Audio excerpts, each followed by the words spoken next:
Hello, everybody. Today we're trying out a new commentated style for this, and we're trying it out from one of the games off of the stream, where I beat a Grandmaster.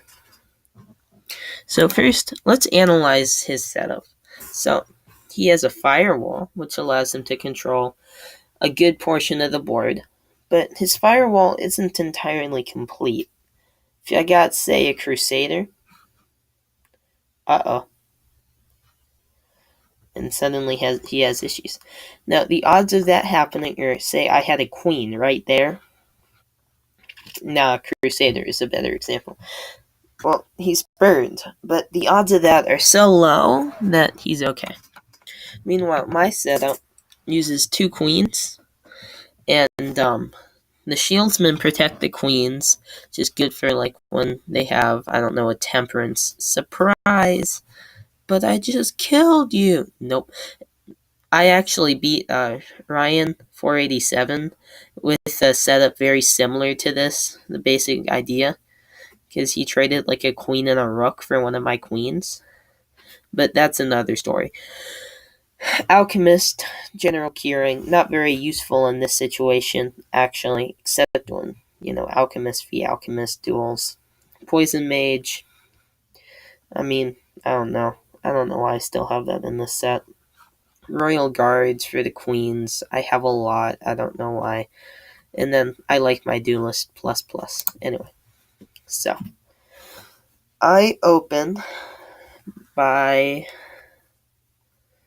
moving up my Thunder Mage, which is a good choice because because his pieces have his fireballs can't move. He opens up by just splitting his Gemini.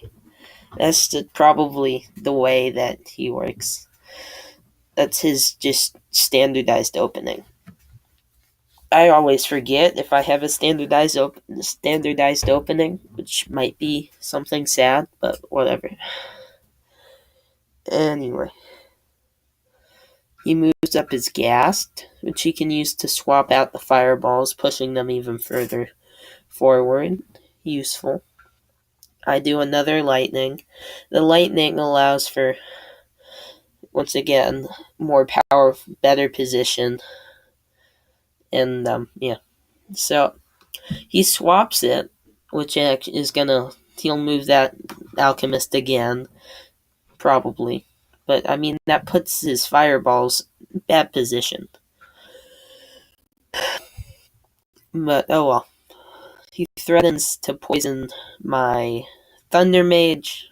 Thunder Mage starts pushing toward the Gemini twin.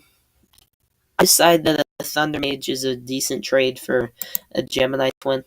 The general consensus is that it's about a 7 value champion. I think. Yeah, that's what I remember. Which is why I was willing to do it. The issue is that he has a massive material advantage over me when he does that. But oh well. Also, the Thunder Mage was probably more valuable than what its actual morale cost said it was, because of its ability to destroy his fireballs, but I guess that was a personal choice I made. I felt that I no longer needed it. Then I'm looking through my pieces. I'm not really threatened by the shieldsman, but it's not great. Then I just want to get rid of the ranger, so I'm willing to trade it with the alchemist, or trade it for the ranger, and his alchemist can take it. But oh well, he won't take the bait, so I can live with it. Now at this point, I should probably be mobilizing my anti-mage. It counters half of his setup, but I don't, because I don't know why. Moves his alchemist back in. Now, I'm continuing to push his harpy with my duelist. Then he turns the tables and does that. For some reason, he doesn't destroy that. I don't know why.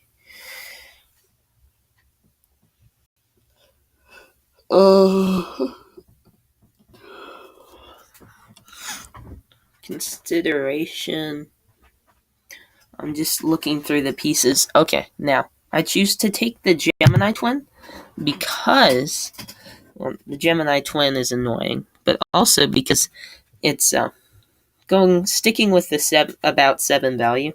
If you do that and you take the fireball nearest king, it's pretty close. It is 10 value, isn't it? Or fireball's only worth 2. I don't know. But in general, just opening up that gap in his wall is a very good thing overall. It can protect my overall line. So I move it back to try to push that weakness. Though it's not really an effective idea. It'll still, I don't know, scare him a little.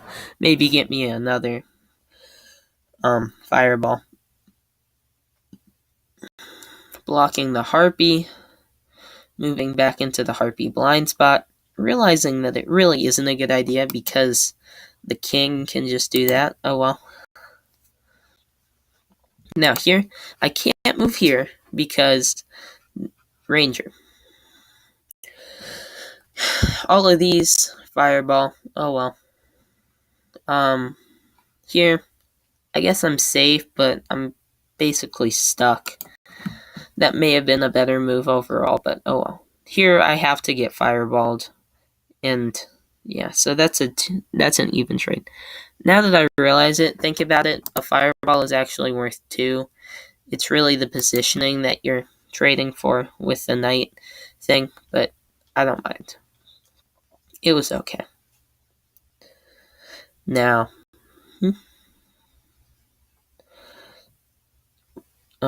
considering options, the thing is the archer has just a powerful lock on me. Having trouble maneuvering overall.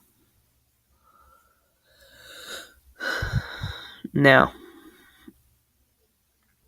here I do this, still just saying, I'll trade you, I'm really tired of this.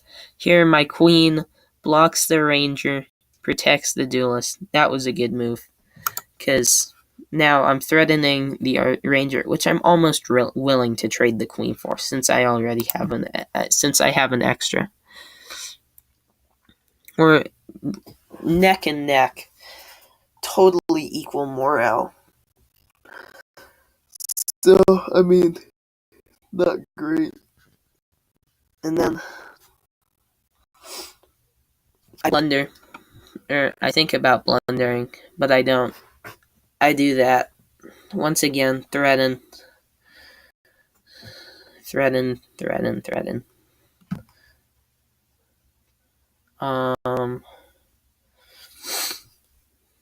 Let's see. I think at this point I'm best doing that, which is what I do, because then I can trade, bounce off, and then that happens. That's not good for me. But instead of just taking, pardon me. That is pretty good for me, because this thing can't attack. I forgot about that. This thing, I'm not sure what its value is. That is the most important part right here, because the Gemini splits count as deaths. He's missing, 1, 2, 3 of his fireballs. So that's 5. This thing only starts with 8 values. So at this point, it might actually be able to attack. I'm not entirely sure. But whatever. So it moves away. I decide, push that or not. It's not, you shouldn't push because of the Gemini twin, which will get you, but still. It gets out of the way.